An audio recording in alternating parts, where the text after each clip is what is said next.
Hey, man. Oh, my God. It tastes like death. Hey, man. I know we're talking about the greatest moment in Black history that happened a couple of days ago.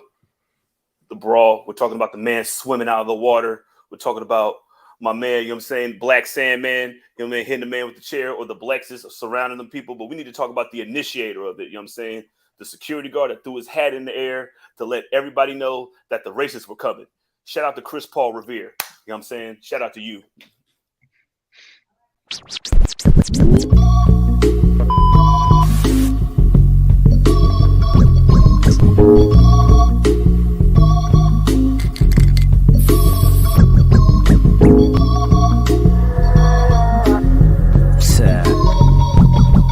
Tell him. I probably send your wish to give me some chicken. If you ain't knowing, love, you get listen.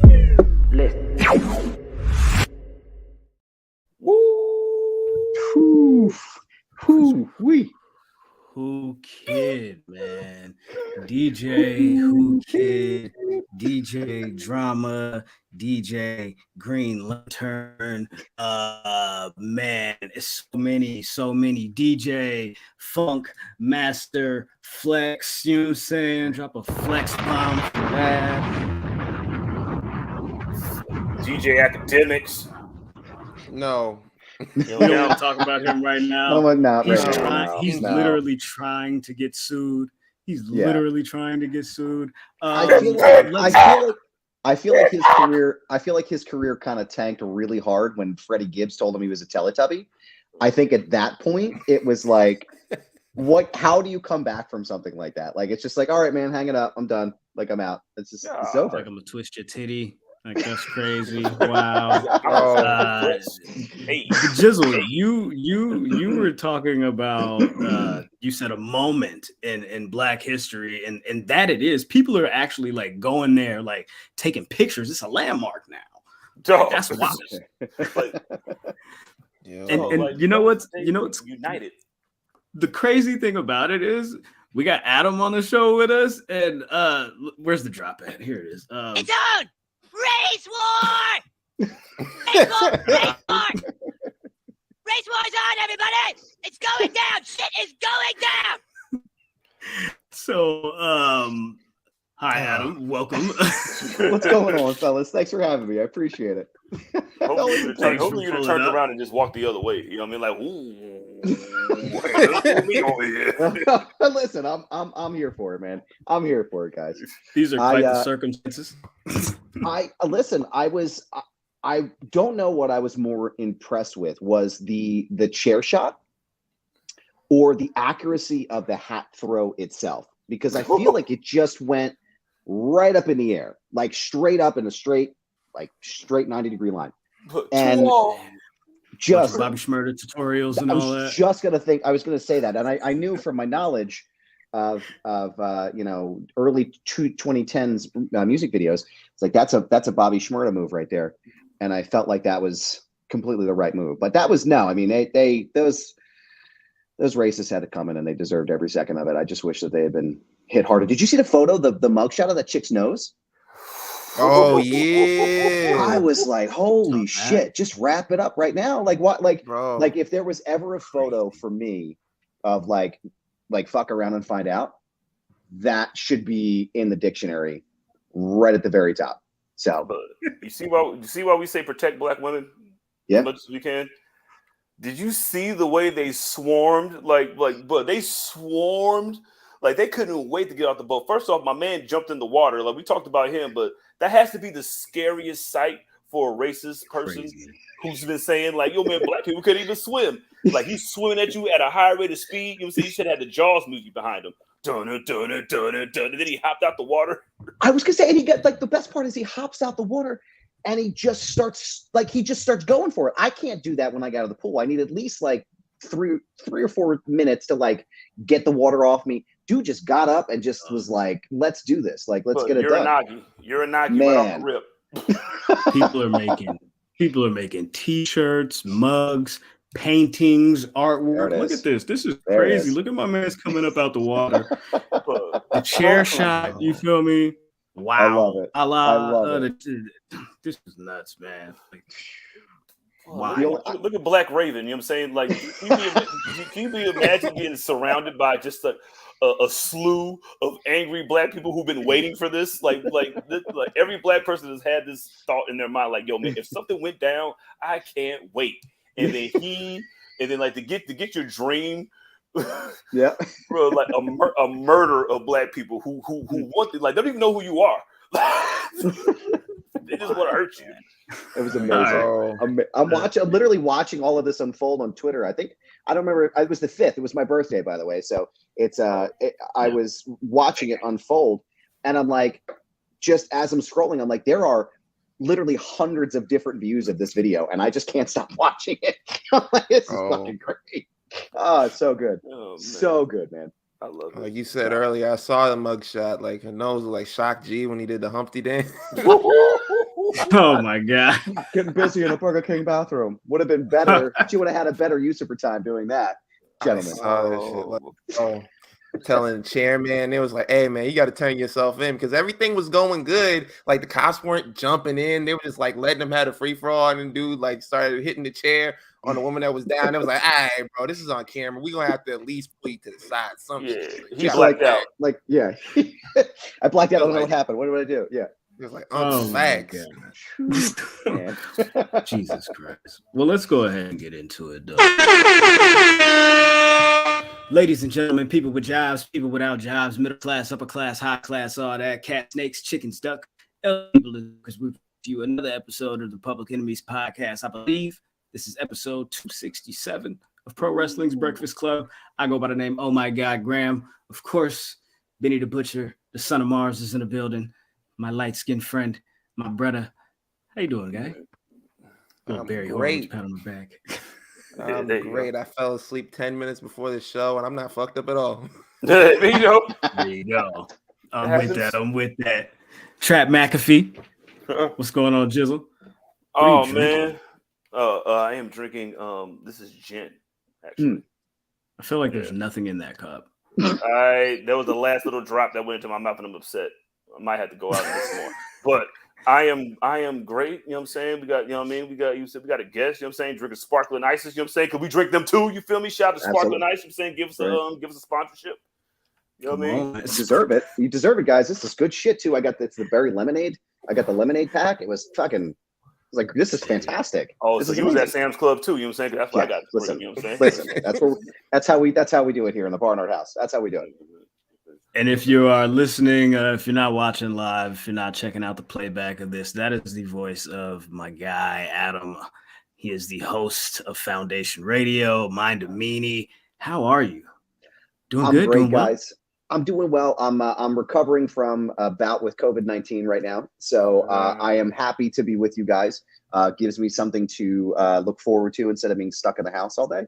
But I'm great, man. I'm great. I love being here with you guys, and I appreciate the invite as always. Feel better, my friend. Feel better. Thank you, guys. Thank you. It's still out there, my guy. What do you mean? It's crazy. Like this time wasn't my fault. The first time was my fault. I'll put it that way. I went to a bar and I shouldn't have gone to a bar, and I come home and I'm like, oh, I really don't feel good. And then I test. I'm like, fuck, I'm sick. And then my wife gets it, and it was bad, right? But this time it was my wife's fault. And at first I was like, because I was just in Detroit for SummerSlam doing media there, and I was like, okay, I'm in a big place with 57,000 people. It's definitely my fault. But now it turns out that it was Courtney's fault. So good news, I'm not in trouble there. But bad news, all right. So all right, penalties all set. Everything is good. It's just everything's a wash now, right? It's a wash. It's a wash. So now life is good, guys. I can't complain. Yeah. Save us, Ray J. I don't know, man. You think it was in Detroit for SummerSlam? What's that? I was talking to Jizzle. I was wondering, if you thought Ray J might have been, Detroit is was he at SummerSlam? Yo, he should have been. He should have been. What else does he have to do? Like sell Raycon earbuds on every podcast from except from us. Here to Timbuktu. Yeah, except and my us. show. That's a problem. Listen, Come Ray on, J. William Ray Jr., Norwood Jay. Jr., Mr. J, if I may, as a pitch and a plea to you, these gentlemen here from the Public Enemies podcast, they deserve to be sponsored by Raycon earbuds. Not just comfortable, but also stylish as well. So you can go ahead and hit them up on Twitter right now, and I'll be happy to take any kind of finder's fee from you, Mr. J. I know that we're swimming in Raycon money, so anything I can do to help these gentlemen out here, I'm here for it. So are you thanks. wearing Appreciate Raycon earbuds currently? I am not. I'm actually wearing a doctor from the West Coast. He made these Beats, I believe they're called. So I'm not sure. I believe he's a pharmacist, from what I understand. I'm not entirely sure. Did an album called The Chronic. Oh, senior Dr. Andre MD. Yeah. Okay. Well, let's talk about your SummerSlam experience. You went out for Detroit this past weekend. You got to see the show. You got to see the city. You got to engulf the culture. How was it for you? Tell us about it, please. It was wild. It was probably the most. It was probably the craziest 72 hours of my life. It was like so typically they let you know like a week or two in advance before you get like approved for credentials. So I got my email and I'm super hyped because I didn't expect to get in, right? I'm like, okay, like this is whatever. And then I got in. So I got there late on Thursday night into Friday morning. I got about 3 hours of sleep and I get to go to the media junket, which was at one of the hotels that all the guys were staying at. And I got to talk to Finn Balor. Got to talk to Baron Corbin. I got to talk to Alpha Academy. Did a spot with Gunther and Shayna Baszler. The guys from Alpha Academy are amazing, by the way. I mean, everybody was like they were, but the Alpha Academy guys were just like super dope. And then I went to later in the day after I explored at downtown Detroit. I was with Haley Miller from Fightful, Overbooked, Muscle Man Malcolm, and then Sir Wilkins from the Jobber Tears podcast. The four of us spent most of the day together. Shout out to all four of them, or all three of them, by the way. They're all amazing. And so we went and ate at M&M's Spaghetti shop over at right next to Ford Field, which is called Mom's Spaghetti.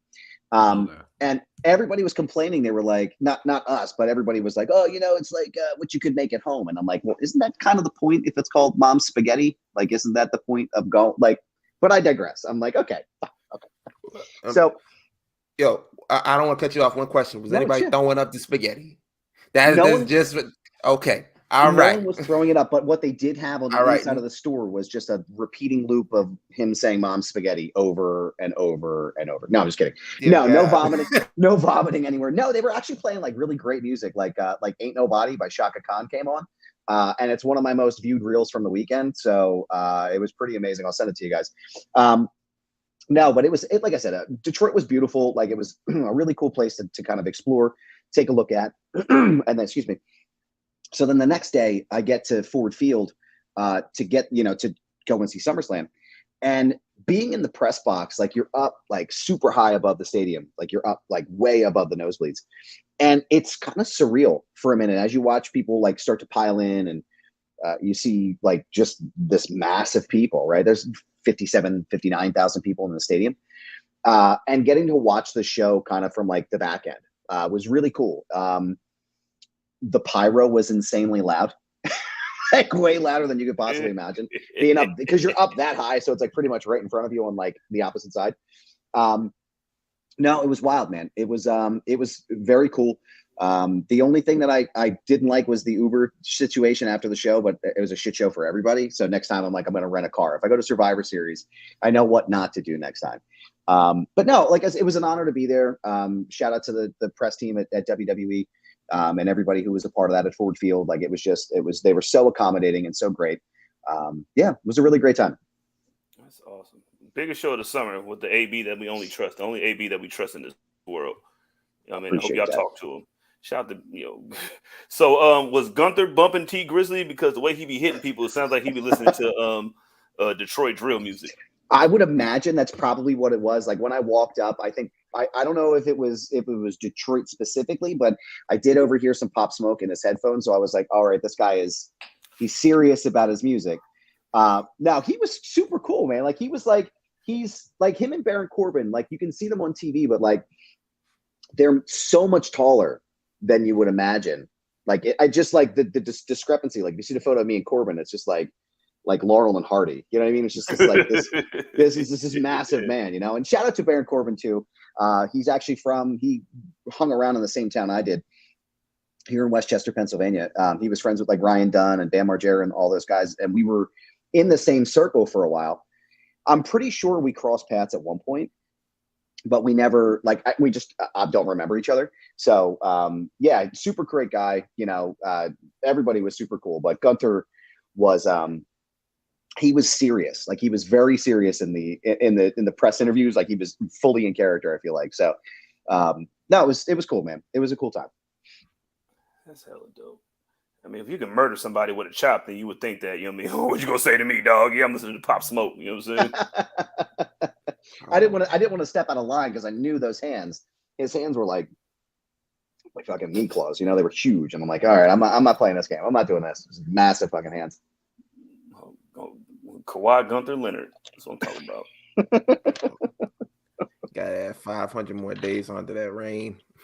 Just for the Pop Smoke, yeah. Just add some more time on it, just cause.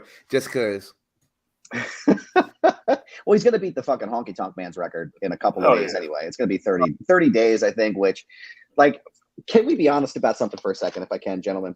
Shoot. Imagine having a championship as prestigious as the Intercontinental title, and think about all the names that have held this belt over the course of the years, right? Like from Pat Patterson to Owen Hart to, you know, the British Bulldog, like just all of these, Sami Zayn, all of these amazing sports entertainers and professional wrestlers. And then you look at the stats and you realize that the person who's held that title the longest is the fucking Honky Tonk Man. Bro. Like, please be serious for more than 5 minutes right now. Is this a joke? This is a joke, right? I'm not gonna lie to you. I remember when Cody Rhodes brought back the white belt and he had it for like a super long time. I was like, he's definitely broken the record. And then I look it up and I'm like, he hasn't even touched that shit yet. He's not even halfway there. And then you look at everybody else who's held it and had like these memorable reigns, like these cool reigns, like The Miz and like Chris Jericho's held it like 20 times or some shit like that. And like, you're like, oh, none of them have touched it. And it's like, this record has been sitting there for like, what, 40 years? Yeah. Something insane. Like at least since the mid to late 80s, this guy has held that. And I'm like, you gotta be fucking kidding me. What was it? SummerSlam 88 when he lost it? Like, I think so. Like, well, it was Warrior, wasn't it? It was SummerSlam 88. I think he lost it. Yeah, because because it was either SummerSlam 88 or WrestleMania 89. But yeah, he lost. And then it was like so anticlimactic when he lost it. See, I knew I was right. Shout out to Vaughn. You know, Vaughn got me. Oh, was 88? Okay, yep. It was. Yeah, but I was literally 7.5 days old like when it happened. Like it was just like, yo, Gunther is just like especially when they were talking about the Intercontinental Championship so bad for the last couple of years. It was like, oh my god, they changed the design. Like, oh my god, who gives a fuck? And then like Gunther comes over there like, listen, dog, I'm taking this belt, and whoever wants it is gonna have to die for it. Pretty much. Ain't nobody want to die yet, so it's all good. And like I've seen him do other interviews where they're talking about, what do you think about the belt design? Do you want to go back to the old white belt? He's like, bro, this is my belt. Like I love it. He's like, this is mine. And I said it like before. I'm like, when people look back over the years, because you look at certain belts, like I look at the World Heavyweight Championship when WWE brought it in. I see that as Batista's title. The spinner belt, like for John Cena, obviously that's his title. But you see certain belts and you associate them with certain wrestlers. This is just going to be Gunther's belt. Like, I don't care who holds it after him. If someone has multiple reigns with that belt right there that he's holding, that's Gunther's title. For sure. Nobody, who else? I mean, you figure since that belt was released, you figure it's Nakamura, Sami Zayn, Braun Strowman. Who else? Ricochet. Big E had it. Big E, Ricochet, and then Gunther, right? So, Apollo. Honestly, I would say, Apollo. Yeah, Apollo Crews. You're right. Yeah, I mean, when I think about this design, I feel like it's Gunther's. Like I can't imagine it would be anybody else's at this point. But no, I mean, people get hyper fixated on that stuff though, about the designs of the belts, and you know what I mean. Like it's like, oh, well, it's not the original. It's not the Warriors belt. It's like, come on, guys. Like, shit's got to evolve. Shit's got to innovate. Shit's got to go from there. Is it goofy? Yeah, it's a little goofy, but like Gunther's making it work. So I don't know. But what about that Circle 1998 purple joint that they had that they gave to The Rock? Listen, not all of them. Not all of them, Mr. McAfee. Not all of them are hits. Okay, we do have a couple of turds here in the punch bowl. Yeah, man. Yo. They put the black joint on there, and I was like, all right, cool. Yo, shout out to SummerSlam. Let's you want to talk about like some of our favorite moments Sure. from SummerSlam? Sure. Let's shoot it. Why don't we throw the question of the week, and we got some mail, my guy. We're all over the place, y'all. That's funny.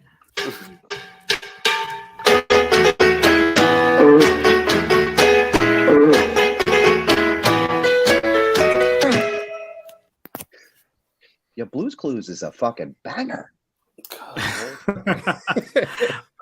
Alan, why don't we start with you, brother? What was your favorite moment? My favorite moment of the night. Yeah. I'd have to say, I mean, as much as I love the blessed Pastor Cody Rhodes, I would say my favorite moment of the night was probably Io Sky's cash-in. I thought that was a surprise. I thought it was well executed, and I thought that they played it off really well. And I thought it was a great, SummerSlam moment. So I would say out of everything that happened in the night, I thought that was my favorite moment there. Which man, my friend, talk to us. All right, and let's shoot it to the Twitter for what was your favorite moment of this year's SummerSlam. Also, guys, thanks for not calling it X, by the way. I appreciate you guys. Oh yeah. Like, we're not doing that. There's one. Listen, guys. There's a handful of X's that we acknowledge. One of them being DMX. The other is not. We're not doing this. We're not doing this X shit. Sorry. Yo, he wanted to make sure he was started something, so that's why. Yo. All right, man. Let's kick it off with Eric at Mr. Mom 76. For me, it has to be the celebration after Io's cash, and seeing Bailey and Dakota celebrating with her was awesome. Yeah, like seeing like them have that moment together, really good, really heartwarming. Shout out to Terry at YoungBlack_man. It's definitely got to be Brock showing mad love to Cody Rhodes after the match. If somebody beat the threads out of my gear, I would shake their hand and hug them too. Oh yeah, man. He beat his ass so bad. His shorts were falling apart. I was like, yo. Turn into a Braun panties match. Yeah. Yo. Look like my son's Crocs, I'm saying, on the fifth.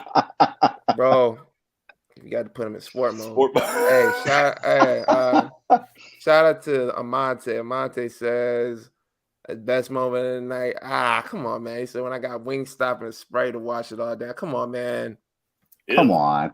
Let's be serious. Show Amante. It's about as serious as the Honky Tonk Man's title reign. Come on. Yo, shout out to @leak_XO. Jay having the whole crowd jumping. Oh, that was a really cool moment. That's probably one of my favorite shots that I've seen in wrestling in a while. Is like him getting like into it with the crowd and like having them like go up for him. Like that was crazy. I can tell you if you won't mind me jumping in for a second. I was actually down in the crowd, like right on the floor as Jay was coming in. I had my film camera with me. I take my film camera with me everywhere, and I got a really cool shot of him coming out of the entranceway. And as he's making his way into the crowd, the place is just electric for him, right? And watching him get up on the ropes and watching, like it's hard to do it justice while he's there, but place was going crazy for him it was just like you could feel the energy in the room for him, and it was just such a cool moment for main event. I thought it was great. It was definitely something to remember. Shout out to max amount of DDs. They said the women's triple threat, Bianca's heel turn about to be sweet, and Io gonna be a great champ. Yeah, what you said. Shout out to Latrell, Gunther, and Drew.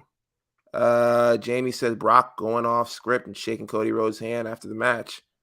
Shout out to @overly colorful. They said cash in. Shout out to Stream the Vote. They be like they be going up for us all the time. LA Knight's win literally felt like he won the Royal Rumble and not some lame Slim Jim Battle Royal. Yeah, that was definitely a moment for me. Shout out to Shout out to Duffy. EO Sky cashing in. Never screamed so loud. Let's end it out with Kid 0S0. They said, you already know. EO Sky. God, I was so happy for her, man. I was so happy for her. Like, especially a year to not a year to the day, but a year to the event, I guess. From last year, especially when everybody's been talking all this shit, like, oh my God. What is David Control doing? Oh the heavens, everybody get the bell. Oh, how come they haven't even doing anything? Oh, maybe EO should just leave. Oh, maybe you guys should just shut the fuck up. God damn, man. Like, I'm just happy because, like, I remember her run as the NXT Women's Champion over there, man. She had one of the best ones over there too. So, like, how can you not give her the ball? You know what I mean? Yeah, that's crazy. I think it opens up the floor for a lot of people too. Like, again, it's like I talked about this on the episode of Foundation Radio, which will be out tomorrow. It's a special episode about SummerSlam. But we talked about it, and it feels like with the bloodline, because it's so pervasive and expansive, right?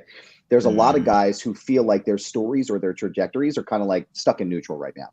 I know everybody has this thing about like Karrion Kross and like whether he's good and whether he isn't. Like, I feel like the guy could be top guy material, right? That's just me. But I thought it was interesting that Cody Rhodes mentioned him by name at the press conference. Muscle Man Malcolm asked like who he would like to be in a dog collar match with, and his answer was Karrion Kross. And I was like, that's interesting that he would say that. You know, I'm always like kind of looking for the next thing with people, right? So I thought that was fascinating that he picked him specifically. And I feel like, again, once that story comes to like its natural conclusion, maybe that's in 7 years after he beats Bruno record. But once that's done, then I think a lot of the guys are going to start moving to the next step. What I'll say is with EO, I feel like EO now allows that to happen for the women's division as far as with the title. I feel like there's going to be a lot of really great opportunities for her to open up avenues for other women who may have felt kind of like stuck in second gear in some ways. But I'm also excited to see where the rivalries go. Obviously, I want to see her have a face-off with Asuka in a serious way for the belt. I think that would be dope. But I feel like that win right now is going to really open up the lanes for a lot of people. I agree with that. Do you guys have any favorite moments that you guys want to mention? Let me see.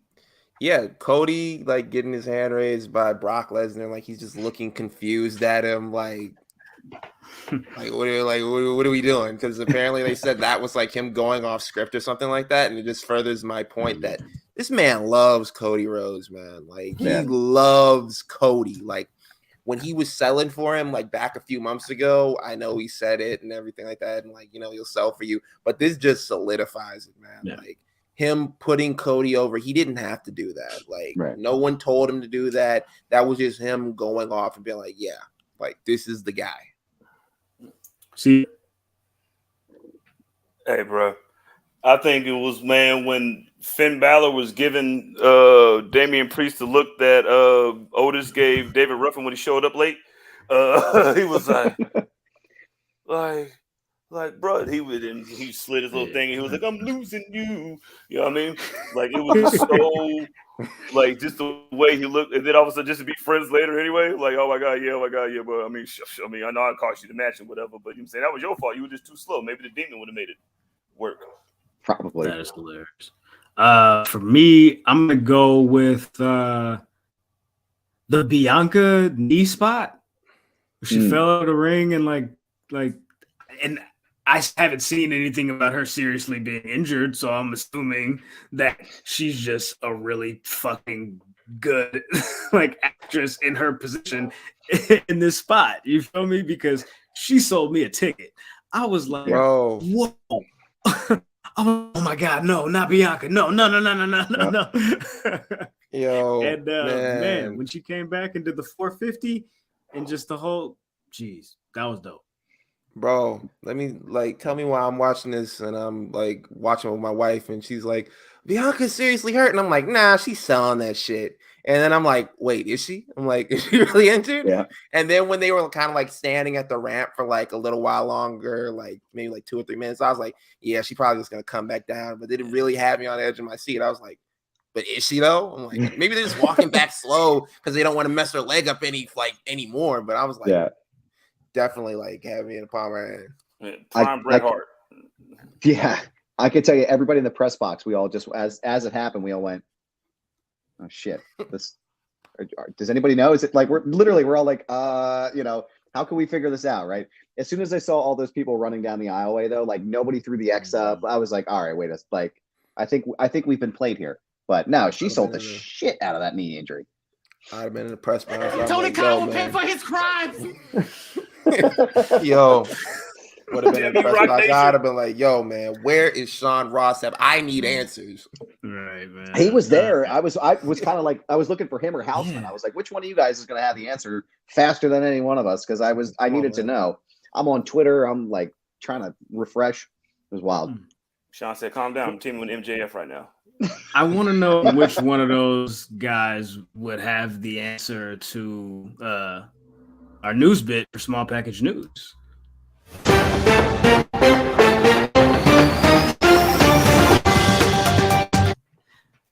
Kairi Sane reportedly might be on her way back to WWE. She held a press conference and said that at the end of September, she would be taking a hiatus, and the next step would be a journey that she has not long so hard about. So that was a very interesting thing to see over the weekend. And even more interesting was people's responses to it, because people had a fucking fit that Kairi Sane would even think to go back to the WWE. What? Nah, bro, this seems like a layup. She was like, Nia Jax over there? Nah, all right, I'm headed back, bro. He back. I'm on the way. On the way. Say less. Yeah, I mean, it was like, here I am. You know what I'm saying? The other saying bloodline. Yo, I am so Kyrie, people act like Kyrie ain't dope, man. I love Kairi Sane. That's my favorite pirate ever. I mean, Okay. Are you? It's one of those. Chill. It's one of those situations like, yo, man, you were over there, and then when she left, they were like, yeah, they didn't treat you right in the first place, and now it's like, well, why are you going back? It's like, because I like money, motherfucker. Yeah. Like, bro, what are you talking about? And my friends are here, and also, you were fucking wrong. They treated me great. Have you seen catering? have you got to travel the world? What?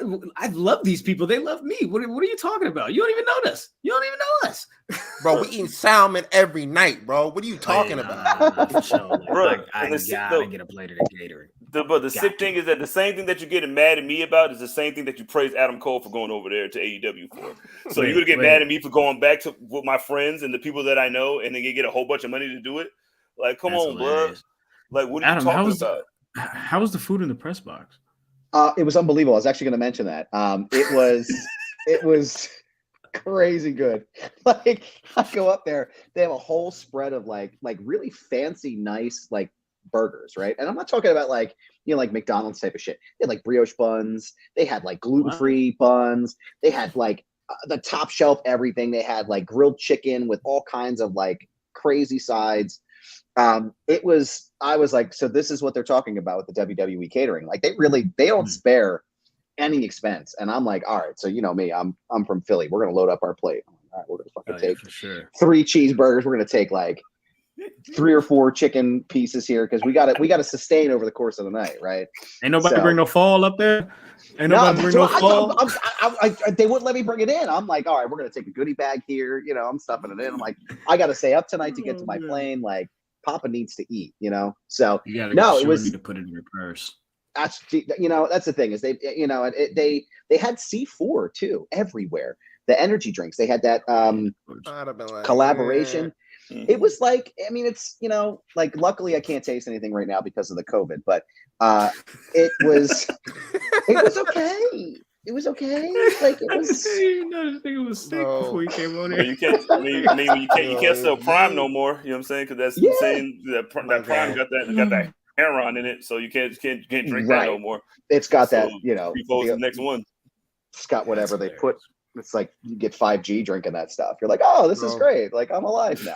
No, my kids love that shit. Have you guys had Prime before? I just had Prime this weekend at Legoland. It was great. It's not the worst thing in the world. But you know, I've also Wasn't drank mad some at it. Yeah. No, it's but they had the cans everywhere. I felt like it was almost felt like a drug deal at some point. Like it was like everybody just hustling all over the place. And I'm like, all right, guys, that's enough. No, but the catering was incredible. I highly recommend it. And I hope this time in November, I see you guys there at the show. I hope you guys come by. Stop playing. That would be dope, man. I mean, I don't know, bro. I don't know. Not to switch gears, but I just heard that AEW Full Gear was supposed to be at the Kia Forum in Los Angeles in November a week before. Yeah. So it's like, ooh, so it's like, do I, should I, could I, would I? You know what I'm saying? I save her. She want to be saved. I don't save. No hope. Hook, send us tickets. Yeah, for sure. Get the jet ready. Man, let's switch gears to AEW, man. Let's go ahead and switch gears to AEW because not only do they have a Full Gear, supposedly, maybe, possibly at the Kia Forum in Los Angeles. I don't know. I'm not Sean Ross Sapp, man. Go ahead, run it up over there. Fight for Select. Also, go ahead and hit up Public Enemy's Patreon. Run that up. We're over there. There's some shit over there. You might want to go check it out. Open the box. You know what I'm saying? Y'all talking about it is what it is. But All Elite Wrestling is going to be, of course, at Wembley Stadium, August 27th, I believe. And according to WrestleTix, they are blowing the doors off of the European quote-unquote SummerSlam 92 record with, at this moment, just above 79,300 tickets sold. Wow. That is nuts. The majority of which without a single match announced. So they were really raking in the chicken, you know what I'm saying, and bringing those fans in and getting them in the doors. And now with matches announced, I mean, 80K is right around the corner. What are we going to do? 80, 83, 84, 85? We got 2 weeks. Wembley? Man. Dog. Adam, put a number on it. Me? Put a number on it. I'd say 83. 83? I'm going to say 83. I think they could get that too. I think, because again, right, I'm looking at the card right now. You have 4 matches that are really announced right now, right? Arguably the biggest one is the MJF Adam Cole match. There's still plenty of time to get additional, you know, and it's not that any of these guys couldn't draw on their own, because obviously they've all drawn by themselves, right? But I think there's definitely still time for them to get additional tickets sold. So I wouldn't be surprised to see them do an 83, especially if they pull something crazy out of their hat, right? Like, what if Will Ospreay shows up? What if he ends up in a match there, right? What, you know, how much could that pull? How many additional tickets could be sold just on that name alone? So yeah, I would say probably 83. Facts. And like you see, like you have a lot of heavy hitters that aren't even on that card yet. Like CM Punk hasn't had a match that's announced for that card yet. Like I think 83 is definitely attainable. And like I've seen people like being like, oh, well, it's not going to be that good, or it's a shit show, or whatever they're doing over there. I'm like, bro, this is going to be a movie. Like, this is going to be insane. 83,000 people. Like, I don't think y'all know to comprehend how many people that is. That's a lot of fucking people, bro. Yeah. Yeah, dude. I got him 85. Oh, okay. Just I was finna ask. Yo, I got him 85. I got him 85, and then like if you got 85,000 people at one motherfucking place, then if the show is 7 hours, then goddamn it, there's 7 hours, goddamn it, because we got 85,000 people here. Like I bet you they're calling all this. Go to like a DJ Khaled album, nigga. We're gonna call all the people that we can get over here. Let's go get the TNA folks up here. And you want to defend the belt? You want to have an Ultimate X match in this bitch? You know what I'm saying? Like let's do it. You know what I'm saying? We don't be cutting no matches like the mother niggas over there. You know what I'm saying? So we're gonna add some matches over here. You know what I mean? So I mean, why not? You know, 80. I got them doing 85. Blood. Why not? And Serena Williams gonna be there.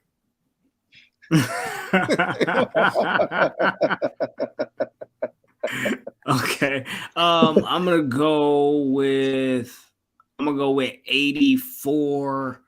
I'm gonna go with 84. 7. I'm gonna go with 84 750. Yeah. Bullshit. I knew it was gonna be some bullshit. Hey, see, this is Yeah. how Smart Guy won that car on that episode and had to kiss how many jelly beans was in that thing. Nah, man, it's like motherfucker on the Price is Right to be bidding like I $1 was- extra than the I last was person. just gonna say that. Grabs in here, Hey, bro. Barker Hey, this that's whole thing. Yeah. that's the name of the game. You feel me with me? You know what I'm saying? Let's get real Pacific in this bitch. You feel me? Let's get real Pacific. You know what I'm talking about? Really though. And not really. Let's get a little specific on the card for real. For real. You mentioned Adam Cole, MJF, AEW World Heavyweight Championship is on the line at Wembley Stadium, August 27th. They've been doing this whole best friends thing. What's bruh name that was doing the Festival of Friendship with WWE? Jimmy Jacobs helping him write that shit. He's definitely helping them do this shit over there with them skits and all that stuff behind the The scenes. stand back guys.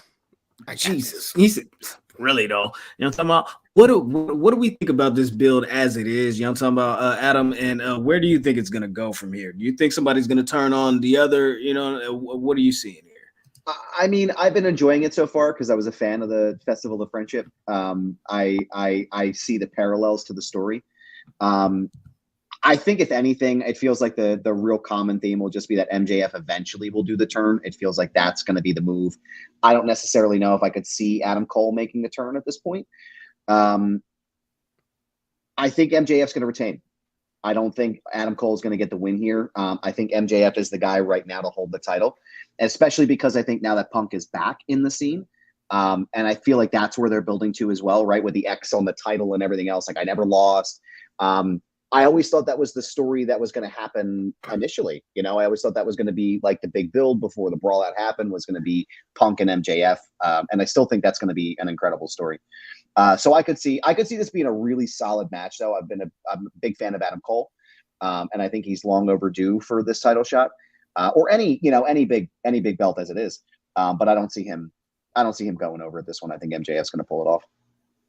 Yeah, I see what you're saying, but as far as like a turn goes, like I think they've both kind of like planted seeds that they're both can turn on each other at any moment. I don't think it'll be one.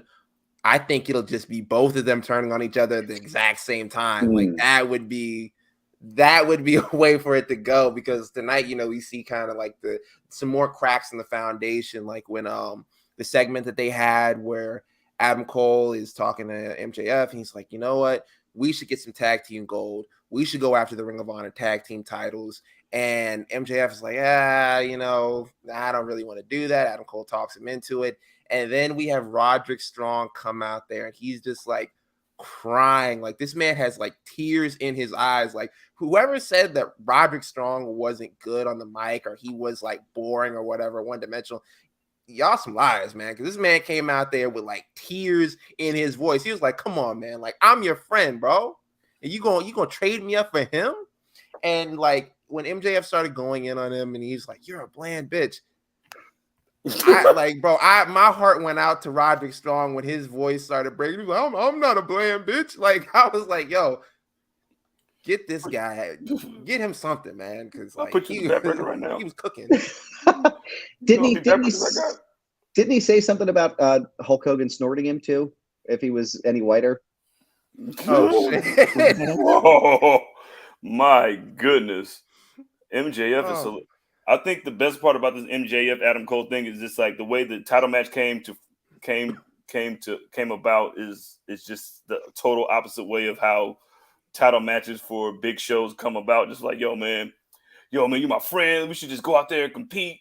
And then like it's just kind of like when you're waiting for the heel turn, it just kind of makes it like Black Mirror. You know what I mean? Like who's going to be the real heel? Like, is Adam Cole going to be the real heel? Like maybe MJF is trying to be a good guy and turn his life around and get some bitches or something. You're not lying, because like I've seen like the little, like the people are saying like, oh yeah, when he patted MJF on the back last week when they hugged, he like like patted him on the back some sort of way, and that he did Roderick Strong when they were in NXT right before he turned on him. So people are putting together the clues and putting together the pieces. That's why I said I feel like it could be either one, especially tonight with Adam Cole like pushing MJF and it's like, yo, man, what the fuck is wrong with you? Like, yo, he's my friend too. And this like dark look that came over MJF's face where he's like, bro, who you touching like that? Who are you putting your hands on right now? Do you not know who the fuck I am? Like that sort of look that he gave him, like that's why I said I think it could be either one. I could really see them turning on each other at the same time. Bobby Fish is going to ruin this somehow. I know he is. No, don't let him in. Don't let him into the. He's just going to appear to hold him off if he's trying to enter the country for that match. It's like, nah, hold him off. Hey, y'all remember me? Nuts like this. Coming in with that villainous mustache, he's twirling it as he stands there. Yeah, I told you Adam Cole should have been undisputed era. That Maxwell Friedman will never get one here. What did you guys think of the segment that they had before they did all this? Like the I think it was when they were at the trampoline park or whatever. Yo, man, shout out to hurting kids, man. Like sometimes you gotta get them out the way, man. Sometimes these little man is bad, man. Ain't nothing like teamwork where you get together with your partner just to terrorize some people. Bro, I can't get enough of these segments. I have not gotten tired of a single one yet. It's just Adam Cole getting MJF to do like the most like nerdy shit in the world, and then MJF like secretly loves it, and he's like. He doesn't want to admit that he likes it. Like when they're in there, like attacking the kids, like you see him rubbing off on, like Adam Cole rubbing off on MJF and vice versa. When a little girl comes up to him, she's like, "What the fuck are you two doing here? You guys are grown ass men in a trampoline park. You're two fucking nerds." And he's like, "You know what? Hit her with the dodgeball too, bro." Like, I love shit like that. Shut up, kid. What's wrong with you? With your parents. Where your daddy at? So I can hit him with the ball too. Him too, yeah. Tell mom I like her. Man. This is why I don't want them to break up. I'm like, I know it's coming, but I'm like, yeah, I don't want it to end just for stuff like this. Let's see what else happened on the show that was important. The Bucks put the Hardys to bed. You know what I'm saying? Turned them into cannabis, and then they got challenged by FTR. Sure. Yes, for sure, of course. It was like, yo, y'all want to have a match or something? And we were like, I mean, okay. I mean, you know what I'm saying? Might as well. You feel me? Let's just do it. Yo, we can segment this to my tag teams. Somebody's got to do it. Well, this is FTR Bucks part 9. 3. 27, I think. Is it 3? Yeah. This is Big the third time. one. Big action at All In Wembley. Yes, indeed. They are going to be doing this there. I mean, it's the biggest tag match I guess they can do. At this moment, if they're not going to do the trios match. Oh my god! You think it needs a step? Like what? For what? A ladder match? I don't know. Y'all niggas, like, I don't know if it needs a. I don't know if it needs a stipulation though. I don't know. Maybe, but I don't know. I'm not totally hyped about it. Like it's like I'm sure it's going to be good. It's FTR and the Young Bucks. I'm sure it's going to be good. But I'm like, like again, okay, it's fine. I mean, it's there. It's there. Does it really fit for a team that's just all fist? You know what I'm saying? Bringing back the pure tag team. Ben, I got it. I got the stipulation. All right, Judy Bagwell on a pole. All right, bro. Listen, guys. Thank you. I appreciate you. Listen, bro. This is the quality content you guys bring me on for. Bro. We got another match, on a pole match, bro, announced for All In tonight, and that was the women's fatal 4-way match, and that is going to be determined by a tournament. which will looks like it'll be taking place between here and the next 2 weeks. Toni Storm has received a bye, of course, because she was the previous champion, and Kairi Shida retained here tonight. And so she's been added in, Sky Blue and Soraya. And then, of course, Britt Baker and the Bunny will be facing off within the next week to determine the final 2 competitors. Bro, and then not get a fucking bye. Like, I mean, well, she was already defending the title here tonight against Anna Jay. So it was like, all right, cool, we'll just make a tournament out of it. Yeah, I know that was completely wild, but you got it. Yeah. You got an absolutely great point there, 100%. They got this tag match with the Mogul Embassy, Swerve and AR Fox versus Darby Allin and Sting. That's an interesting match. I'm glad that Mogul Embassy has got on the card for All In. And it's a coffin match too. Fascinating. Oh, I didn't even peep that. Wow. It's a coffin match. Okay. Yeah. So turn up. Yeah, I mean, putting black people in the casket. That's gonna be dope. And yeah, I'm with that. And then that's funny. And then in addition to that, like, of course, y'all talked about CM Punk having a match. That's likely going to be Samoa Joe. Samoa Joe threw that challenge at Collision just the other day. So we can do that. And then, like, that'll probably be, okay, CM Punk beats Samoa Joe. MJF falls to, MJF defeats Adam Cole. And then they do the title versus title at All Out the following week or something like that. That's what I'm thinking. Do maybe we get a House of Black versus the Blackpool Combat Club in there too? I feel like you got to have them on there. I mean, not the House of Black more than John Moxley. You know what I'm saying? Your ultimate captain. I don't know. I thought we were maybe leaning towards a Moxley and Orange Cassidy type thing. Somebody got to take that belt. Yeah. I could see House of Black and Blackpool Combat though. I could see that if that's just to get everybody on the card. Yeah, why not? I mean, that's if they don't lose the titles to CMFTR this coming weekend.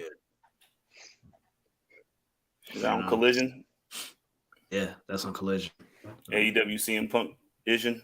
CM Punk Collision. CM Punk Collision. Nigga, CM Punk Collision. That's well, we still have what is it? I guess 2 larger discussions that we can have here. One being, Jizzle, as you mentioned, the tag team situation, of course, with really across the board, and then also the AEW women's division.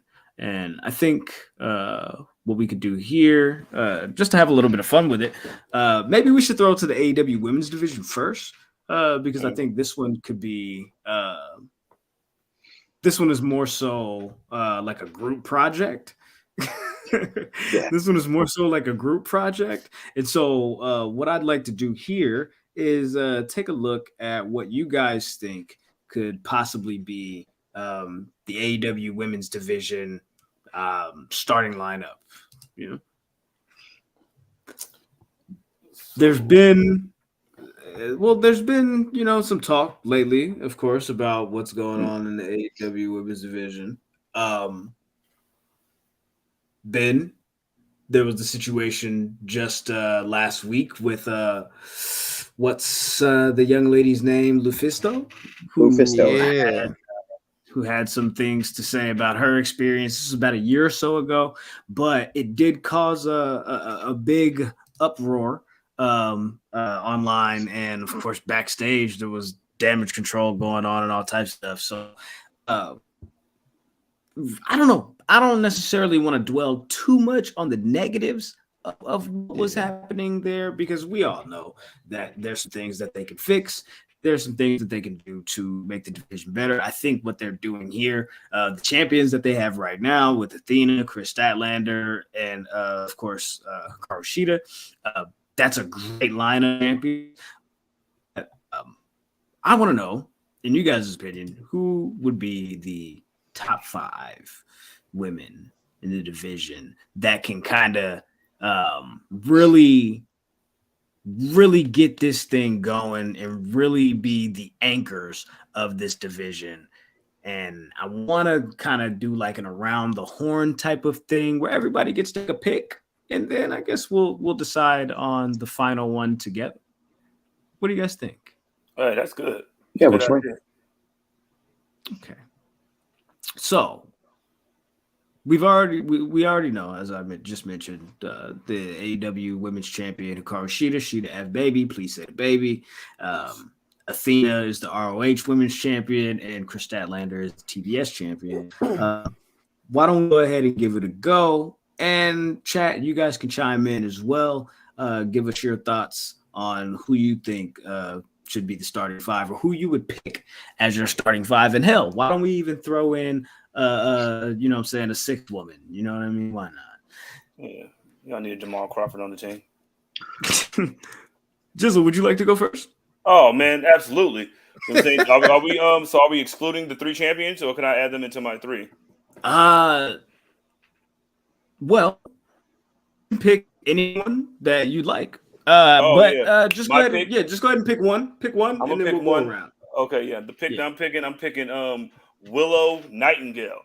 You know what I'm saying? I'm picking Willow because like it's hard to get like she had like the little like she's been around, you know what I'm saying? Like she got the little Tony Khan, oh my God, she's all elite, and then to go out there and then do what she's done, and the winning the strong women's title, and then like just having banger after banger, and then everybody just like behind her, like she's like the people's champ.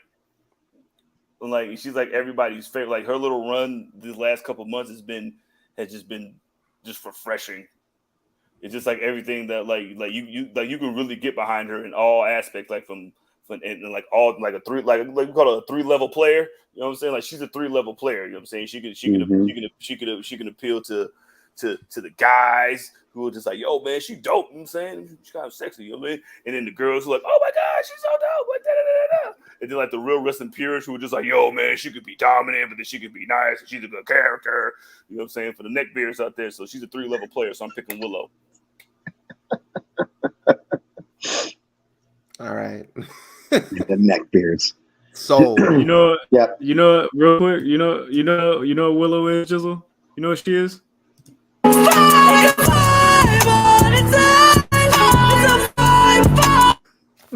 She's a vibe. Turn it up, crank it up. God, I mean, my heart skip a beat. Adam, you're our guest. Would you like to go ahead and take a pick? So I think for me, if you're going to start like the starting 5, and I know this might be a controversial answer, I would say Britt Baker. And the reason is because I feel like she's got almost like a Charlotte Flair kind of heat, right? She's been champion. She's kind of run, I guess, the division in a lot of ways since its inception. And I feel like people, you know, in some aspects, or how they could build on it is like someone like a Willow could challenge Britt and be like, you know, I'm sick of your shit. Everybody's here sick of your shit. You're not as good as you say you are. You don't deserve anything. You know what I mean? Like there's a story that can be told there with Britt Baker in that Charlotte Flair vein. But I also don't think you can discredit Britt Baker's accomplishments or what she's brought to the division since the companies began. So I would say if you're giving me a choice, I would say Britt Baker for sure. Okay, I like that. So we got Willow Nightingale, we got Britt Baker. Ben, you want to go? You got one, or you want me to go? yeah, I'll go. Let me see. My pick, I guess I'd have to say Jade Cargill.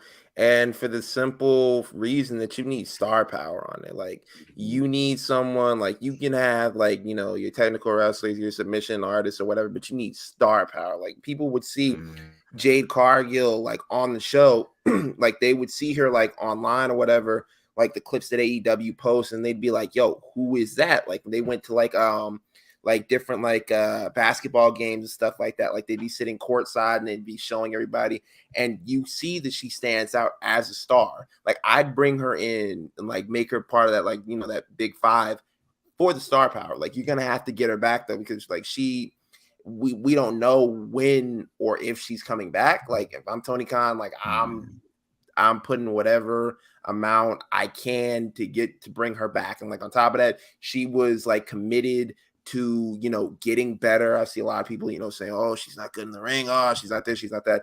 Like she was like committed. She was training with Daniel Bryan, like trying to work on that. So like I would definitely go that route. You're gonna need some star power. I like that.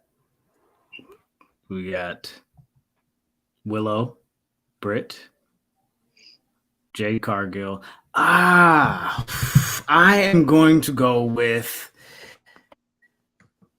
I'm going to go with the AEW Women's Champion. I'm going to go with Hikaru Shida. She's been my favorite AEW Women's Division performer since the beginning, and she remains so. She got the name. That's how she'll keep the name.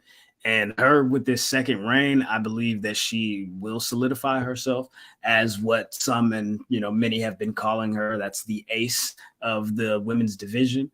I think it's good. I think she's great, and I think she deserves a spot on that team. Yeah, definitely. Like the way that she carried like through the pandemic, and now to see her get like a title run, like and actually in front of people, has been very satisfying to see. Agreed. I'm with you on that. So we got our 4. Who should be the 5th one? So Willow, Britt, Jade, Shida. Who's gonna round out that 5th spot? You know what I mean? And there's so many options. Jizzle, we got our 4. I went with Shida F Baby. Oh, you got to. Yeah, we got Willow. Shida F Baby, no comparison. I love it. There you go. So we got Shida, we got Willow, we got Jade, and we got Britt Baker DMD as our 4. Who should be our 5th in the starting lineup? Where's Riho? Listen. You know what? Hey, I don't disagree with that. I'm with you on that. I'm definitely with you on that. Triple H fears her. I was about to say Triple H fears Rio. You feel me? She always get the crowd jumping. They adore her. You know the match is gonna be crazy. She's not there all the time, but she has really been same with she's constant day one. Like literally since day one. Like I remember like that first match that she had on like the first episode of Dynamite. That was like the match that the crowd was going up for. Like we were like me and my wife were in the audience. Like everybody was going up for that one. Like everybody was trying to see Rio. So like definitely like so that's a good 5th pick. That's a good one. Okay. So we got our 5. Britt Baker D&D. Jade Cargill, you know what I'm saying, for the star power, big action. She just shot a music video with French Montana. You already know what it is. I don't know what that's about, but that's dope. Salute to that. You know what I'm saying? So we got Britt, we got Jade, we got Willow Nightingale, we got Rio, and we got Shida F Baby. Oh, who's coming off the bench? Nyla Rose. Nyla Rose. You need an absolute scorer. Somebody's going to get you points. You know what I mean? Somebody's going to make y'all mad. And somebody's going to get y'all points. Somebody who's entertaining. Somebody who's a good adversary to all these heroes that we picked. Before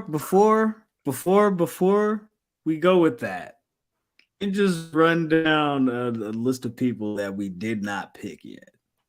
Anna Jay, Athena, Billy Starks, The Bunny, Diamante, Emi Sakura, Harley Cameron, Jamie Hayter, Julia Hart, the TBS champion Chris Statlander, Layla Hirsch, who just returned to ROH, Madison Rain, Mercedes Martinez, Nyla Rose, Penelope Ford, Red Velvet, Penelope, Ruby Soho, Saraya, Serena Deeb, Sky Blue, Mello, Thunder Rosa, Tony Storm, Taya Valkyrie, and Yuka Sakazaki. Okay, let me take my pick back. I didn't mean to disrespect my baby like that. I'm sorry, Thunder Rosa, because I love you. All right, man. I would She go has a with taco Athena. vlog, bro. Taco vlog. Yeah, I'm gonna say I would Athena go with too. Athena personally. Athena's like your heavy hitter, like, and she has like experience like over in WWE, so you can give like that to her, or whatever. You're gonna need a heavy hitter. Like she was these matches that she had before she like went to Ring of Honor exclusively were so violent and so like so much carnage that you had people legitimately questioning. It's like, is she shooting? Like, did she have beef with that woman? Like, what's going on? And like, you have people tell like the word was that they were telling like, yo, she got to tone it down, she got to bring it back. Like, nah, we need more matches like that. We need to blur the line more. We got 2 for Athena. I mean, We got 2 votes for Athena. I'm going to go with Mr. McAfee, though. I got to say Thunder Rosa. Yo, thank you, man. Thank you. Stalemate. Yeah. Listen, We as much got as I a love Athena, stalemate. as much as I love Athena, I got to go with Thunder Rosa. I think she's got a lot more to do in this company. And I think given the right opportunities and the right stories, I think she could absolutely do. I think she could potentially be the face of the women's division too. I'm that confident in the fact that she could do it for sure. And she what? She was before she got that injury, you know what I'm saying? Like she was putting on the matches, you know what I mean? She was the one, her and Britt Baker was falling in them fucking tacks and shit, you know what I'm saying? Hitting each other with stuff, you know what I mean? Like they, and then like you can have them, like they can have the little thing with that real, the real heat that they have with each other or whatever. Like, but I think the only reason I didn't pick her was just because she's out with the injury and nobody really knows, right? And we don't know when she's going to be back. So if we're talking about people that are available now, Baker, obviously. But I mean, long term, if she's available and it's coming back, Thunder Rosa is definitely on that list for sure. Yeah. Okay, so why don't we do this? Britt Lesnar. Why don't we do this? Otto's album is called 777, right? Oh my god, she's amazing. 7 is the number of completion. On the 7th day, God rested. Pastor Cody has reminded us. So why don't we go ahead and add both of them to the team? Athena and Thunder. Oh, yo, we got a super team, but let's go. We do. It's like the Avengers of women's wrestling. I love it. Yeah. I'm with it. Okay. Baker and Thunder Rosa are like Captain America and Iron Man fighting in Civil War. How can they coexist? And then it's going to be a great story. I'm just saying. Throw it out there. Listen, listen. Y'all mentioned French Montana, by the way. Can I ask you guys a question? I know this is kind of off topic here, but this is what I do. So 50 Cent, I saw a video of him recently talking about French Montana and said that no one's ever bumped a French Montana record that is solo on his own. And I wanted to know your guys' opinion. Do you think he's just a feature rapper? Or do you think he's someone that could carry a record by himself? I mean, I had to excuse my French, all right, and I mean, all the songs I like on it had other people on it. You know what I mean? Like, I mean, like I was I'm a Chinks, I'm a Chinks drugs guy. You know what I'm saying? R.I.P. Chinks. Right. You know what I mean? So like anything with Chinks on it, but we're not gonna disrespect French Montana. Like he and Waka Flocka carried an entire mixtape together. Yes. So I asked you this, Curtis. Who was the A side on that plane tickets mixtape? He could do it. Just like, why not? We have the money to have other people on there. Fair. That's true. I have personally never slapped a French Montana song that was a solo record. I've never heard anybody say put on that French Montana. Never in my life. You know what I want to hear is that Ja Rule. That's what I want to hear right now. It's Thug Lovin'. Can we spin that? Oh, baby. Murder. Nothing. Just getting that party started harder than that, man. This is the best I can do right now.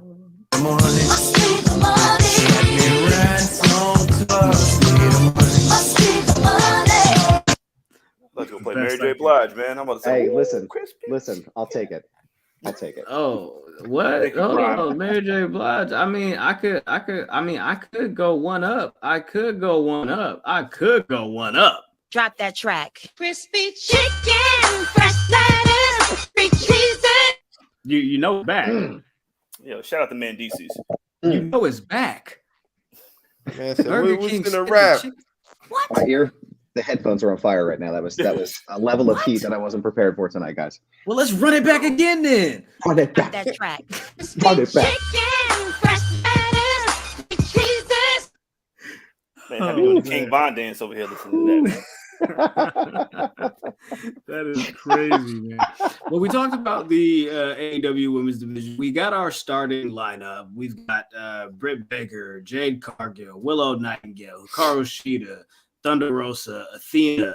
I'm missing one. Who'd you pick, Ben? Rio.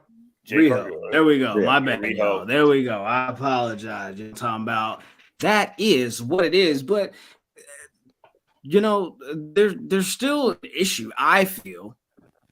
Jizzle, do you feel the same way? That's not the only division that kind of needs a little bit of assistance. Yes, actually, all across the board too.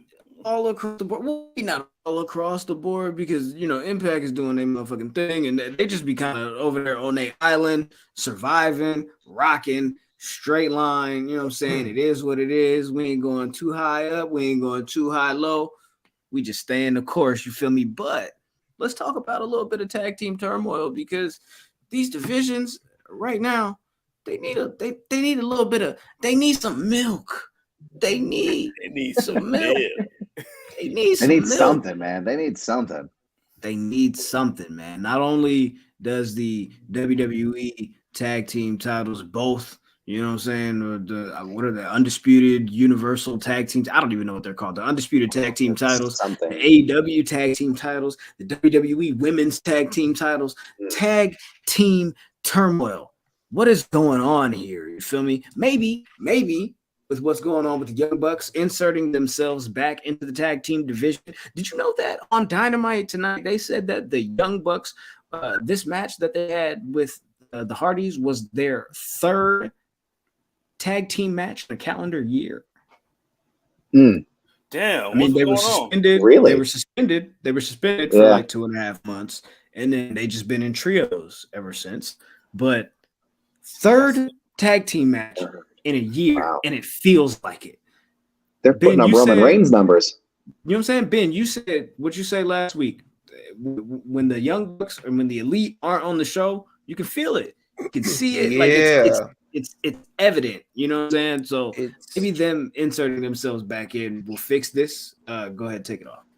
Yeah, like it's just one of those things. Like with FTR, I was hoping that when they got the titles off of the Guns, that they would, pick up the pace and they like restore the feeling to that tag team division, because really you got your high point of this year was the Acclaim holding those titles. That was your high point. And then when like they randomly lose to the Guns, it's like, okay, well, what are we doing? Like we all assume like the Guns would be the transitional champions. Then you have FTR come in and kind of like clean up the mess.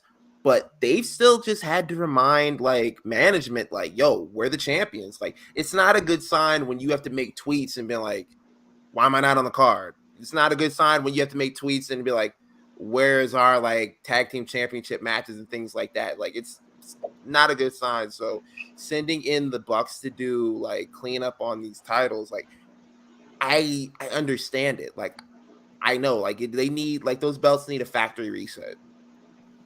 I love it. Yo, I love Ben. I love what you said, Ben.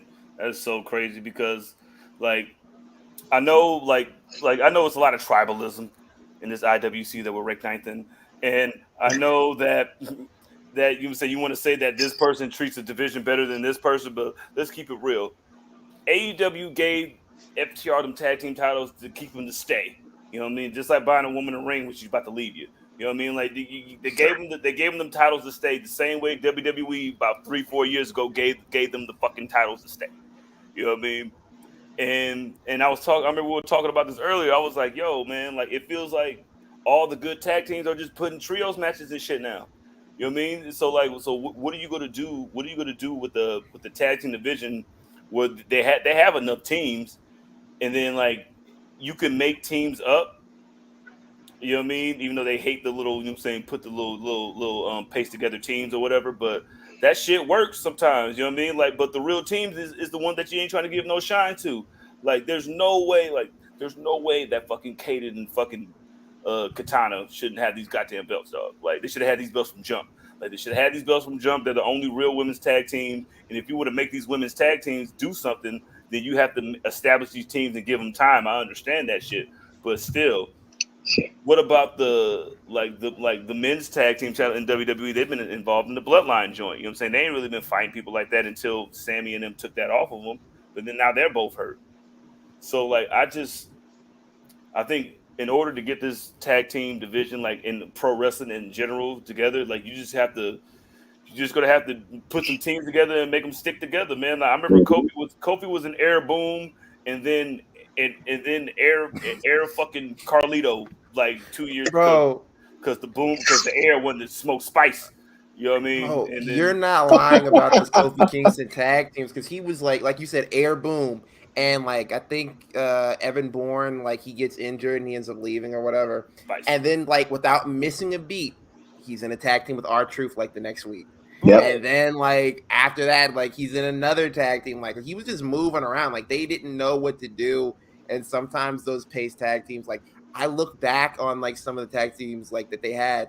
Drew McIntyre and Cody Rhodes were like tag team champions for like 3 months. I was like, which is insane, right? Like how I felt it's a fever dream, right? Like I forgot about it too. Like I don't remember anything like that. But yeah, the women's tag team titles, I feel like they've been cursed. I'm like, like every time, you know, something happens with them, like when we had like most recently we had Shayna and Ronda. Ronda and Shayna, they break up the tag team. Okay, we have Liv and Raquel. They take the titles off of them, they put it on Sonya Deville and Chelsea Green. And I was happy about them winning the tag team titles. I wasn't happy about like the time frame that they won it in. Like it was so back to back. But I still hoping that they would do something with the titles. And unfortunately, Sonya Deville gets injured. And it's like, okay, you know, where do we go now with these belts? And like, apparently they're going to do like a tournament or whatever. I think right now, the best bet for the women's tag team titles, send them down to NXT. Send them down to NXT because they actually have fucking tag teams down there. But you got a tag team up there right now, man. Put it on K&K. You know what I'm saying? Like put it on an established tag team and then take it from there. Like you gotta have a fucking team to be a fucking team. Like FTR, like being a good, like that's why I'm saying like they're a team. Like that's why you have to, like, as much as you hate it, as much as you hate Charlotte Flair being in the fucking title picture, you need it. As much as you hate the Young Bucks being in the fucking tag team division that I run. You know what I'm saying? Like I literally booked this shit. You need me. Like you need us, dog. Like I don't know what the pushback is of just having like we want new shit. Like there's no such thing as new tag teams, dog, because that's a team, motherfucker. Like you can't make new shit. So who's give me a couple of teams from the AEW tag division that should be, you know what I'm saying, the prominent ones to kind of get this back to where it needs to be. The Acclaimed has to be there. The Bucks. The Bucks definitely. FTR definitely. Yeah. You can do the Butcher and the Blade. They've been a tag team this whole time. You can just pick out two of them fucking newly signed fucking new Dark Order niggas. You know what I'm saying? And make them a fucking team, like the fight for that shit. Especially Silver and it'd probably be Silver and Reynolds, because they're the actual team on that joint. Like there are teams there, the Guns. You know what I'm saying? Even though I can't stand them niggas, but them niggas are fucking entertaining. I like them. You know what I mean? Like against my better judgment, like y'all already know how I felt about the Guns, but they've like recently, like I've looked at them and I'm like, yeah, they're really coming into their own. So they're a strong contender for me to like take the belts in like a new division like this. I guess the second time around would be good, but like I think the Bucks just I don't see anybody besides the Bucks like hitting that factory reset button and like okay, we gotta, you know, reset the table. Like they need that for like the TNT title too, but that's a different, you know, conversation for a different time. But like I don't see anybody except the Bucks like getting this back on track. Well, I also think that you could take like a group like the House of Black, right? Or even the Blackpool Combat Club, right? After you reset, because I agree with you guys. I think the Bucks are the ones that have to do that full factory reset, right? They're the ones that need to what's up, man? They need to be the ones to start over, right? But I feel like you could use House of Black or Blackpool Combat Club almost in the Freebird rule, right? And then make things like exciting, right? Because you have multiple different options in both of these factions that you could utilize. So maybe that's a way to sort of reinvigorate this a little bit more and make things a little bit more fresh and exciting, instead of just relying on the trios. Because again, you're limited in scope when it comes to the trios titles, right? How much can you really do with those belts long term, right? Because you have the Elite, you have the House of Black, you have Blackpool Combat Club. What other contenders do we have here, at least as of right now? So in order to kind of keep things fresh and keep it moving, but again, like you guys said, like it's not even just an AEW problem; it's a WWE problem, right? One of the things that I constantly come back to when we talk about WrestleMania 39 is, okay, so Cody wins the title, right? Whether or not we agree with him losing, it's kind of, in this particular instance, it's irrelevant, right? What next? What happens after Cody loses the title or after Cody wins the title, right? Where do we go from there? And I mentioned Cross earlier with everybody stuck in neutral and things like that. It's the same thing with the WWE tag team belts. I still think the right choice was made when Sammy and KO won the titles, but now they're injured, right? So where do you go next? Even at that point, I don't really think they had anything in the chamber after Cody and Sammy, after KO and Sammy won.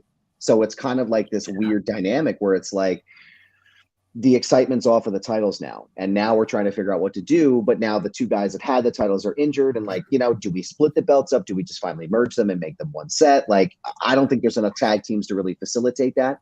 So, to Mr. McAfee's point, it's like, do we just start shotgunning teams, right? Do we just start putting random people together and doing it that way? I don't. And again, once you even put the belts on them, what happens then? Where's the next step? So. I don't know if there's necessarily a team that I would say in WWE's position that could do a factory reset for those titles. Actually, no, I'm sorry. Terry just said it. The Street Fighter. That's what I was thinking the whole time. Like, I was like, they got a new look. They could do it. They've just turned like heel, if you want to call it that. The audience wasn't going for it, like for booing them or whatever. Not a chance. Yeah, like it's like, we'll call it that. But Terry again. DIY. Oh, yeah. DIY could do it too. That's there, not a bad idea. It's there. You gotta put the effort in, man. It's just about the effort. You gotta care. Like if you care as much as we pretend to care on Twitter, then maybe you guys will be able to do some shit. Like, but it's just fucking like, if I don't know, like the obvious tag teams are just. Like tag team matches used to be they're like, oh shit, they'll be like, you need to start actually, like, instead of just signing a whole bunch of motherfuckers, you need to start signing actual tag teams. Maybe that will help too. Like, I don't know. Yeah, for sure. And the AEW just kind of like slowed down on that. It just felt like since the titles have like gotten off of the Acclaim, like it just hadn't necessarily felt like how the tag division used to feel, how they like used to go hard for it. I mean, but of course they also did introduce the trios titles as well last year. But speaking of people that were there since the beginning and how they used to go so hard with the tag titles, Santana's been teasing a return. Santana and Ortiz. They call them that, not the stupid name that they had. Grand Slam coming up at the end of September. I thought they was beefing though. They still mad at each other? Yeah, weren't they beefing?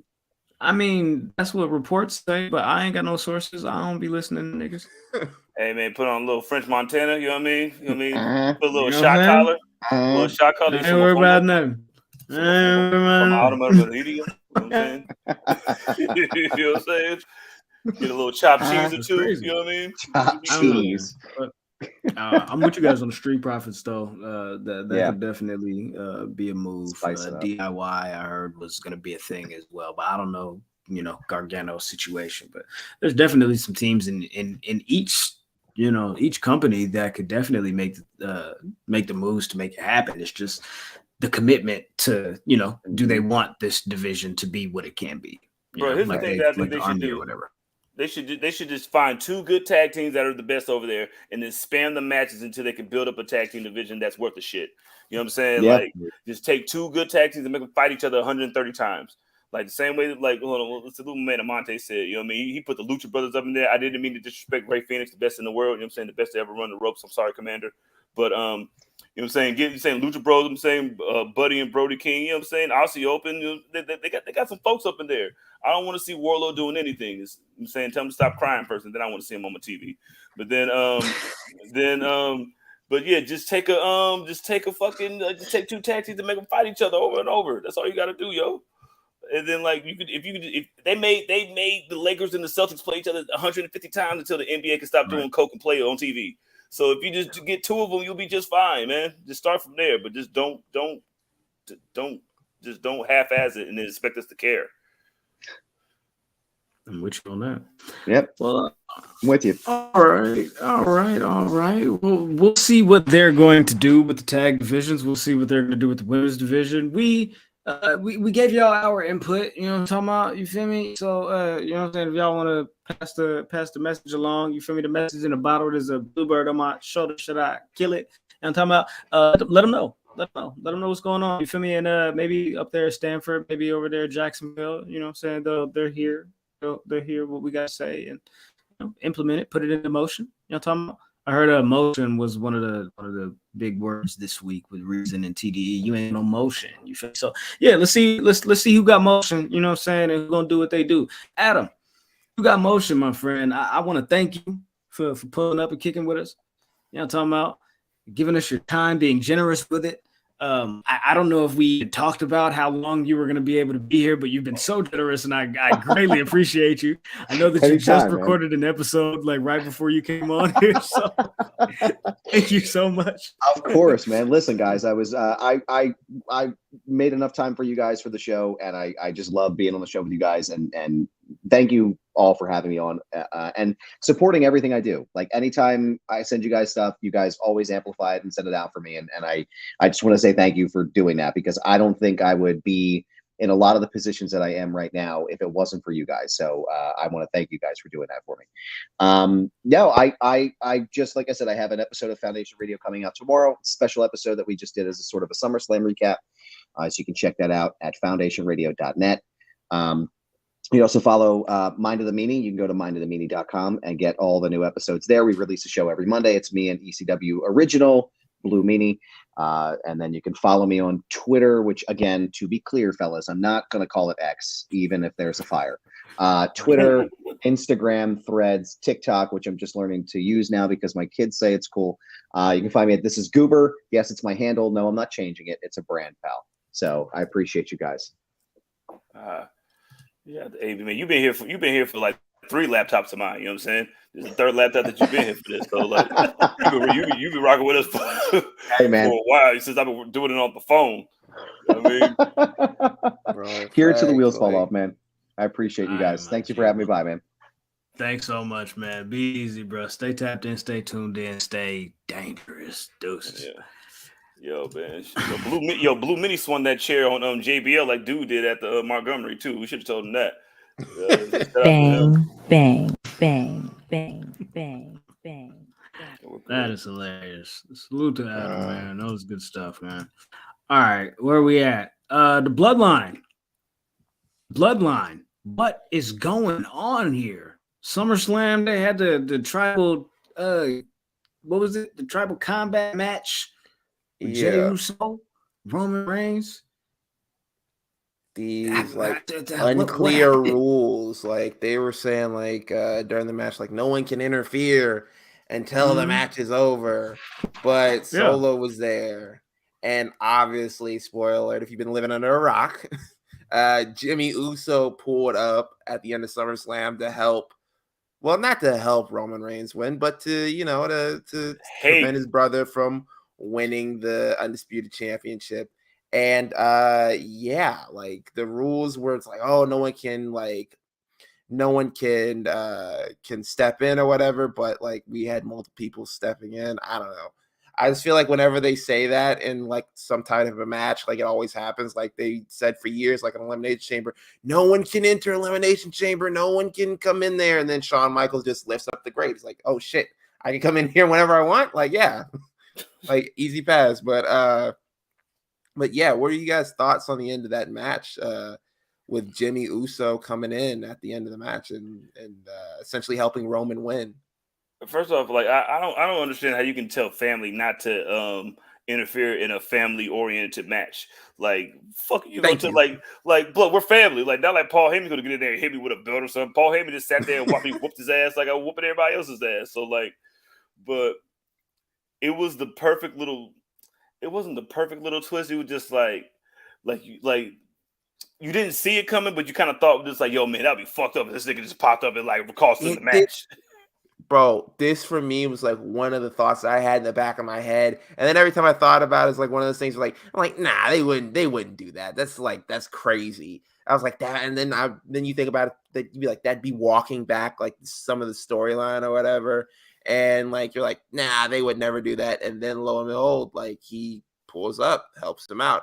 And originally, my thought process on this was that he wasn't helping Roman, that it was just out of jealousy because he's like, yo, man, you've gotten a world title match off of my back and off of me being beat up by these three niggas, you know, like this is how you got your title match. This was never about defending me. This was probably you just, you know, wanting to become the world champion. I can understand that. But what they have said recently on Raw was that, you know, he's back in the bloodline. So I'm hoping there's a swerve somewhere in there where he's just like, you know what? They're like, oh, yeah, you're back in the bloodline, right? And he's like, no, I can't. I don't rock with you niggas either. I just didn't want him to be champion because, like, yo, he wasn't doing it for the right reason. Something like that. Like that's the thing that I think that was the best part, because I don't think it has anything to do with Roman, because like he was the first one to kick Roman in his mouth and make Jay like, come on, man, you're supposed to be da-da-da-da. Like, you're supposed to be whoop-de-whoop, you know what I'm saying? It's supposed to be us. It's supposed to be us. But then, like, there was a couple little things that they sprinkled in, like during the tribal court and shit, where they was talking about, like, you know, Jimmy was the one that was opposed to you being main event Jay. And then, like, remember when he turned? oh, yeah. Remember when he turned to Jimmy and he was like, "Yo, you were always the homecoming queen, the homecoming king. You were always the star of the football team. You were always the star of the family. Like, you were always the number one twin." And then, like, and I think that shit started getting to Jimmy. Like, it was kind of like it started getting to Jimmy. Just like, yo, I am. Like, yeah, you know what, you right. That I was always. Why am I playing second fiddle to you, little bruh? Yeah. Like, did I peak in high school? Like, what the fuck is going on? Yo, man, are you Al Bundy of the family? Like, bro, he could be like, I'm doing all this for you. You could do all of this. Sammy was my partner. You ain't want him in the crew. You feel me? As soon as you know what I'm saying, you start liking him, he start fucking up. He was taking up for him. I was trying to get him up out of here. I got us away from Roman. You feel me? Like, we got all of this going on for the last 3 years. My wife got let go. You feel me? Like, we still doing all of this for Roman and we supposed to be tag champions. And hey, I throw it all at the wall. Fuck it. Bro, I'm supposed to sit down to you? I'm supposed to look up to you as the tribal chief? I throw it all really? And not for nothing, but, you know, we've had the seeds planted right here for this for like a while, because when Jay came back and he was like on this whole like nobody's bitch thing, he was talking to Jay in the back, and he was like, you know how, you know, you said that you quit during the match, like when he was choking me out. He said, I never would have done that for you. I would have won the match. Like, we've seen, like, there's some animosity in there, and like the way that he looked at Jimmy looked at Jay at the Royal Rumble when he wasn't joining in to attack Sami Zayn. There have been the seeds there. I didn't think we'd get it right now, because the plan that, you know, people have been saying is for this match to go down at WrestleMania 40. Well, we have 6 months till WrestleMania 40. You know, how do we get there? We got two of our big four between then. Yeah, that's crazy. Somebody had made a graphic and maybe we'd see it at like some like Payback or something like that. Oh, they gotta fight at Payback. Like, nigga, you gotta fight me tomorrow, nigga. Like, you just cost me the right. fucking. You know what I'm saying? Like, what we waiting for? You know, like, what we talking about? You know what I'm talking about? Like, what do you mean? You know, but what's her Colby? Shout out to Colby. She had a good point. She said, Jimmy Uso has cost Jay Uso every single match against Roman. He threw the towel in the I Quit match. he was getting choked out in the Hell in a Cell. You feel me? That's still the coldest shit I've ever seen in my life, nigga. Like, God And he was the only reason Jay gave up.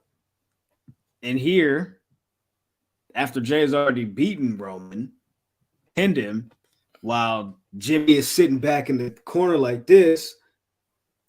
Who knows, just man? Just like watching, like, you got that brother, you know what I'm saying, that you look up to. Yeah. And then like you say, I'm pretty sure Jimmy's looking at Jay, even though they're only 37 seconds apart. And they're looking down, like, you know what I'm saying? He probably looked up to him, especially as he was the homecoming king, prom king, best in the same, most likely to succeed type shit. And then you were just his twin. And now you're just the twin now. Like, you know what I'm saying, which one is you? You're Jay's brother. You know what I mean? Yeah. Like, it's hard. It's hard to take. Yeah, man. How do you think Brandy felt when Wait a Minute came out? You know what I mean? I bet you she was mad. You know, when she turned into Ray J's sister after the scandals. You know what I'm saying? Ray J's sister. Bruh, like, do you imagine being a big brother, or being known as the bigger brother, and then everybody just flocking around you, and now everybody just cares about the brother that nobody cared about except me? That's why I can't get with the idea that, you know what I'm saying, like, Jimmy's just gonna go back to the bloodline. I think this whole thing with whatever's gonna happen on SmackDown is gonna be, if he does show his hand this week, they like to draw shit out.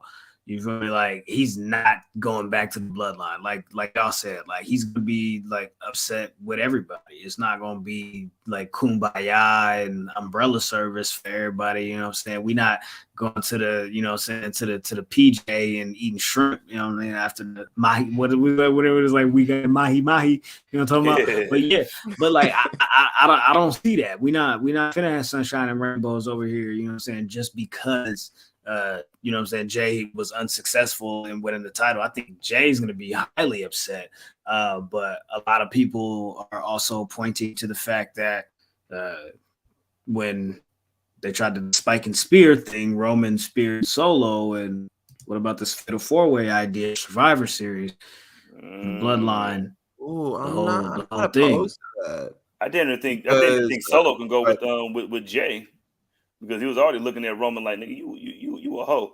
Like, yeah, like the look that he shot him, like they're sitting there staring each other down for like 30 to 40 seconds, like at SummerSlam. He's like, yo, man, what's that spear about, bro? Like, I already don't believe in you. Like, I'm already here just because, like, you know, just off of principle, like, bro, because you the guy that I came up here to defend. The elders sent me to you. So, like, what was that spear about? Like, yeah, I gotta can get see that being too. Yeah, like, I can Solo. see that. Solo was Brother Muzone for sure. Yeah, he was hired. He was hired by the elders. Also, Paul Heyman didn't look surprised, confused, lost. Like, what the hell is happening right now when Jimmy was kicking Jay in the face? Does he know something that we don't know? Does he know something that Roman doesn't know? Does he know something that Solo doesn't know? Him and Jimmy have always been talking. The whole time. The only like he's like Jimmy's been the middleman who's Paul's been talking to. Like, you know what I'm saying? Like, you know what I'm saying? If I was you, like, da da da da. If I was you, da da da da. I mean, you know what I'm saying, you should be the one. Like, well, he told me that if you can't get your brother over here, that he's about to whoop your ass in front of everybody again. Like, so I got it. Paul Heyman been in Jimmy ear like this. Let me tell you, when I saw Cole Cabana. Sorry. I'm sorry. Yeah, what's going on, Cool Joe? I just kind of drop that track. Crispy chicken, fresh lettuce, three cheeses. It's back. All right, it's back. Back. I'm just saying. Right. I don't know what's gonna go down with the bloodline. Do y'all think? Yeah. Do y'all think it has jumped the shark, and we can close the bloodline talk on that? I guess. Let me see. You're gonna. I don't know. Like, we're gonna have to like see like in a couple of weeks, because they're gonna need something to carry the storyline for a little while, because Roman is injured. That's what people are saying. So you're gonna need a little something to carry this storyline for a little bit until we figure out like how severe is Roman injured. Like, not even like if he wasn't injured, who's his next contender? things like that. Like you're gonna have to have something going on. You're gonna have to have a little filler going on in the background while they sort of figure these things out. And I don't know, like I said, they had been going on so well. If they can spin it and kind of like address everyone's concerns and be like, yeah, Jimmy isn't back to join the bloodline. He's just wants to destroy everything that his brother's built. Then yeah, you were able to contain that damage. But if you go straight with him, just like, oh, I'm back in the bloodline, everything's cool, like I'm back here for you, Roman, then you have essentially like ruined a good portion of what you had going, and it's going to take a little while to fix that. I mean, when you got family, you know what I'm saying? Like you can make family branch off into anything because don't nobody love a good brother versus brother match than WWE. You know what I'm saying? They'll make brothers fight in a heartbeat. So like if you can like especially when there's three of them motherfuckers, you know what I'm saying? You make all three of them fight each other, you know what I'm saying? See who's the superior Rikishi son. And I'm not interested in a brother versus brother feud. I'm just not. They're never bro. great. Yeah, you're right about that, but I don't really care. I just never really liked them.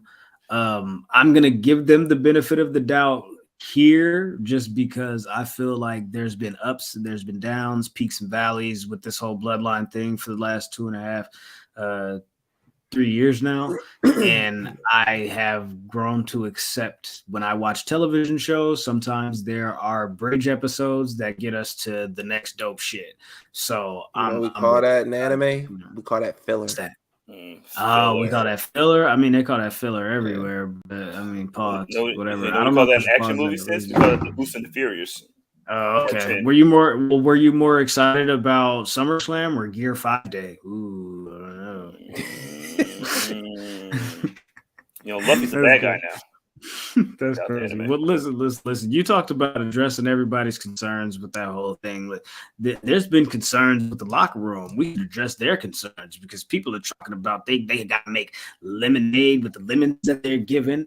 Becky Lynch was upset and frustrated. Sheamus was showing some frustration based on this exact thing that we're talking about, the bloodline story. So we can just start there. He said, we could be real. Roman Reigns wasn't even popping 3 years ago. He was just the dude that was on top of the car. He was fighting Goldberg and didn't nobody even care. And then, the pandemic afforded all of us this luxury and and they wasted my whole shit. I was popping after Clash of the Champions. And then what did we do? We're Night at the Champions, a Clash at the Castle, or whatever the hell it was. You know what I'm talking about? When they lost, he got smacked up by Gunther, you know what I'm talking about? And then what did he do? Got hot and got smacked up by the bloodline and Williams Navy game. What are you talking about? Anyways, so yeah, Sheamus was upset about that. How do you guys feel about Sheamus? Man, he the ops. That's how I feel, man. He the ops. And, you know what I'm saying? You deserve everything that you're getting right now. You're Butch's handyman. That's what you. Nah, I'm just playing. I understand what he's talking about when it comes to like wasting. Like it's like, yo, man, I had a really good. You know what I'm saying? Really good. You know what I mean? Like I'm saying, a little momentum going on after we had. You know what I'm saying? After we had our match or whatever. But guess what? That's wrestling, motherfucker. That happens all the time. You know what I'm saying? Yo. Everybody has a good. You know how long it took. You know what I'm saying? My old GOAT, you know what I'm saying, to get his moment after winning the title. It took 7 months, dog. You're not old GOAT. You got the title hella early, blood. Like, what are you talking? Like, what? I understand that, man. Like, I understand, like, you can say in wrestling, it's an independent contracted sport. Everybody's doing it for, it's like tennis and like golf. Like, it's all about me. Even though if I'm in a faction, I'm still got to be the leader of the faction. But listen, bro, that's what happens, man. Like for that, I can understand like his concerns and everything like that because he was hot, and obviously the next choice, like for who he should have faced with, he could have had a little program with Roman in that time frame because there was like large periods of time where Roman wasn't doing anything, where people were trying to figure out like, okay, what do we do for Roman next? Like it would have been nothing for him to have like a short, like little run against Roman. You could have like had that right there, but other than that, it's like saying like, oh, Roman wasn't popping 3 years ago. Yeah, no shit. Like he's been doing the same bullshit act that he's been trying to get out of for the last however long. So like, I don't see like blaming him for actually like stepping up and being like, oh yeah, well nobody cared about him. People cared about me. bro, around that time, you know what's happening? Like during the pandemic, you was getting Jeff Hardy's pissed on in your face, bro. Chill the fuck out. Chill the fuck out. Yeah, if anybody should be mad, it should be Drew McIntyre. All right. What about me? You know what I'm saying? Who you think carried the pandemic? Listen, me, Sheeta, carried this pandemic for pro wrestling. All right. God damn it. You know what I'm saying? So you over here crying about, you know what I'm saying, getting the chain out the box when you was hating on the kids. You know what I'm saying? You still the ops, bro. Hope you don't win nothing. The whole Butch takes over. Yeah. And Bailey and Mercedes too, for sure. Yeah, Sheamus, he did have that moment where he was like, Sheamus did have that moment where people were like, where the crowd was like going in for him, like the banger after banger after banger thing. And it's like, bro, like, it's just like we have a bunch of things that we can name that the crowd was going crazy for, and that probably could have worked, and that probably could have made a lot of money, that probably could have went on, but they were just like, you know what? Fuck it. Like, there's other shit going on, like Rusev Day, all that shit. Like, they was like, okay, like, we don't business, give a fuck. Like, and to be honest, this is a good thing for them to have, because like, and it's unfortunate that the talent are kind of feeling this way, but like, to be honest, when was the last time we had this many people that were this over? I'm talking about Sheamus. Like, you feel me? In the WWE, in the scope of what they're doing, like, not only Sheamus, Becky is super over. You feel me? The Bloodline is over. You know what I'm talking about? LA Knight is over. You feel me? Like, Sammy and KO is over. You feel me? Like, Rey Mysterio is over. The LWO thing is over. Imperium is over. Like, Judgment Day. Like, it's everybody is clicking right now. So, like, I can't give everybody the ball and let them run with it. You feel me? Like, some of these players got to be check down plays. You feel me? Like, I can't throw Hail Mary every time and let you go crazy. You feel me? Like, I know we trying to run it up. I know you trying to get to 1,000-yard season. You feel me? But like, we slow walk the dog a little bit here. We can't all do like the whole Bob, the whole Hardcore Holly thing where it's like, you know what we should do? I should beat everybody and then I win the belt. We can't do that, especially with everybody that we got on the roster right now. I can understand Becky Lynch being frustrated because I honestly thought that was going to be like one of the big matches for SummerSlam. And the fact that she is one of your top like women's wrestlers and she was left off the card, I can understand that. I don't want to see her do an on-screen rivalry with Triple H. I don't want to see that. I can't express to you how much I don't want to see that. Like, bro, like, they're gonna do it. Chill on that shit. And they're gonna do it. I know they're gonna do it. They're gonna do it. I know. You know why they're gonna do it? Because they haven't done this entire thing with a woman before. So this would be like, oh my god, they're so inclusive. They're gonna beef with the oh my god, she really is the man. She really runs it. Like, yo, she's one of your big money players, dog. Like, I understand that. Like, listen. Nobody's going to sell more T-shirts than Becky Lynch right now. All right, for real. She sells more T-shirts than 95% of the men over there. And keep it a bean now. Given that Ronda's gone, you're forever not gonna know what could have been with that WrestleMania 35 main event that you just had to turn into a triple threat. You know what I'm saying? But Ronda is apparently teasing that she's leaving WWE following her SummerSlam loss to Shayna Baszler. She said, Shayna, you were the reason that I got into this business. Now I got no reason to stay. I think like she's been looking for a reason to get out for a little bit. Like when she came back and she wasn't getting the responses that she thought she was going to get. She wasn't getting the love that she thought she was going to get. Like anything like that. I think like she was kind of like, you know what? I think that I want to leave. So I think like her running out this contract, and I appreciate her putting over Shayna before she left and like making Shayna look good on the way out, because I think this is going to be like a new era for Shayna Baszler, and I think she'll actually be able to make something of this. Like this time, like she got the cool factory reset on this rivalry. But as for Ronda, besides the name value that she was bringing, like she wasn't really doing much that I really cared about, that anybody really cared about. So I don't want to say like good riddance or anything, because that's like in bad taste, but I'm like, I understand why she left, and I don't really think like they really needed her at this point. And we really can't even act like that because we were all excited when Ronda first came over there, and she really, we really felt like she put her like in that first match with Kurt Angle and against Stephanie and Triple H at that WrestleMania. Like we really, like she really put, like we were like, holy shit! Like I don't think she just really embraced the everything of wrestling that you usually do. Like most motherfuckers want to be booed. You feel me? Like, because that way you can go and be yourself. Like, I don't think she really got a chance to be herself.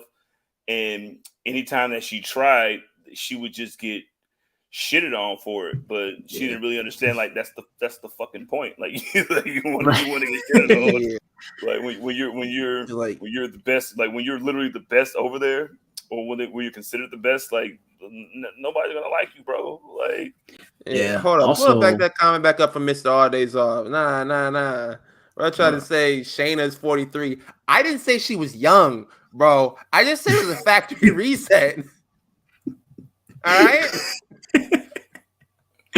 How old is LA Knight? LA Knight is about 40.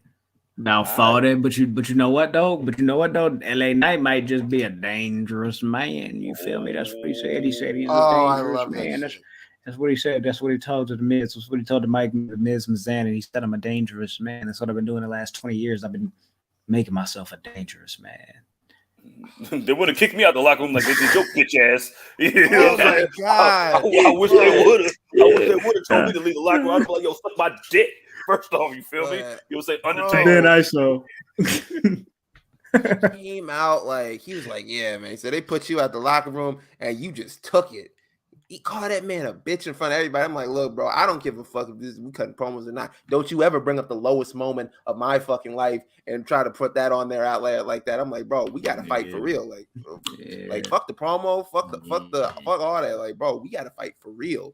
But that whole like exchange that they had in the ring, it was like the top like ratings hit outside of like that hour free, like commercial free that they had. Like apparently this segment did numbers for them. Like yeah, like it was great, man. Like for the match wise, like I see everybody always say this, so like the Miz cuts really good promos, and then when you get to the matches, you're let down. I'm gonna need Miz to like show up like that 1 week he was on Monday Night Raw and he was hitting them like springboard moves. He was jumping off the top rope. He was doing all this shit. I just need him to bring that back. Why you need him to do that? What do you want him to do? LA don't do that. Somebody got to do it in his match. Somebody got to do this shit in this match. No, both of them been wrestling for 20 years. Who's the veteran? Yo, who is the vet? Yo, that's the crazy part. You know what I'm saying? Hey man, listen. There was a vet that had a few words to say about LA Knight and people that were upset about his age and his push and the opportunities that he's getting. Let's throw it to DDP. Where you at? Right? Yeah, let me grab it. Pause. Oh, that was gross. Anyways. Whoa! Wow! Yo. Don't do me like that. Don't do me like that, bro. I don't really appreciate it. Drop that track. Right. Crispy chicken. I'm just playing. I don't want to play. It don't even want to play. That's crazy. That's I really paraphrase for you. I really try to throw it to him. You feel me? That's shady. You feel me? Go ahead. That's fine, bro. Yeah, listen. DDP said, like, yo, listen. Of course, he's not too old. You know what I'm saying? If anybody knows about, you know what I'm saying, getting your first win at your second win age is me. You feel me? You know what I'm saying? Because like I used to be the diamond stud for Razor Ramon back when he was Razor Diamond. You know what I mean? And then I had to go and do my own thing and then build my way up and stuff like. Listen, it don't matter when the fire gets lit. It just matters if the fire gets fucking lit, dog. Like DDP was the biggest thing in WCW. Like it was him and Sting holding it down when the NWO was running around pissing on the whole entire company. All right. So like if anybody can handle that, like just and then like he put in the work. Like just like listen, DDP put in the work, LA Knight put in the work. So if anybody can recognize the Renaissance, I guess that you could say, like the Renaissance of like, or the rebirth of a career, or just like the rejuvenation or the factory reset of a career. You know what I mean? It's LA Knight, and DDP can understand that shit. Nigga, I got yoga. Wait till that LA Knight yoga come out. Right. Yeah. Yo, we're gonna be up in there like the Triple H thing, like the workout. This is gonna be the background and everything. Like, yeah. Oh god. Yeah. like, bro. But yeah, DDP, like you're absolutely right. DDP was like, man, you want to talk about some old nigga shit? We talk about old nigga shit. He's like, man, I pulled up with the limo. They didn't want me to do shit in that ring. They was like, bro, where the limo at, bro? Where the pink limo at, bro? It's like, man, I got a mean headlock. They was like, get the fuck out of here, bro. Get the keys. Come back here. I don't want to hear about no rest hold, no nothing. Get your old ass out of here. Come on, blood. Self high five. Self high five. Look. Self high five. Yeah, you know what I'm saying? Who'd have knew, man? Who'd have knew? One day I'd be in court with Jay-Z over hand signals. Wow. Here we are. But here we are. But LA Knight and The Miz, like I'm looking forward to more of these promos, more of these segments that they have with together, and we're just gonna have to see where we land when the match actually happens. Yeah, and he's a Slim Jim guy now, so yeah. And them fighting each other is just like the like it feels like that the Miz is supposed to be the evolved version, or LA Knight is the evolved version of the Miz. You know what I'm saying? Because like everything that the Miz is or represents is what LA Knight is coming into, and then the Miz just never could just like maybe he just didn't have that one thing, which is like the company man. Like ain't no company man in me, bitch nigga. Like it's just in you. Like, you feel me? So delayed.